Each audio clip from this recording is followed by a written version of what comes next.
দেখো আমি সকালে রান্নাঘরে এসে কি তৈরি করছি, তোমার দেখে এটাই তো ভাবছো। আমি তৈরি করছি মাটন স্টু।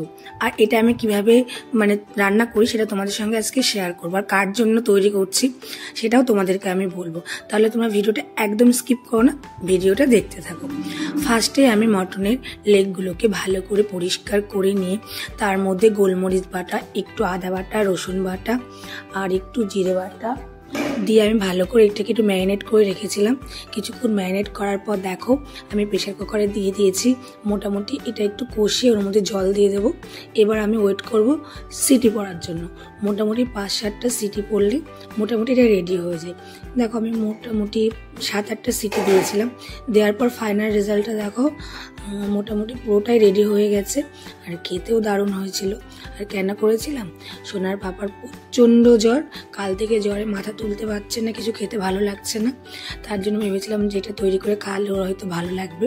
আর ও খেয়ে বলছিল সত্যি ভালো হয়েছে, কিন্তু আমি কোনো টেস্ট পাচ্ছি না।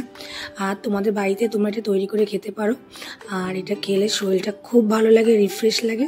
তাহলে আজকের মতন বাই।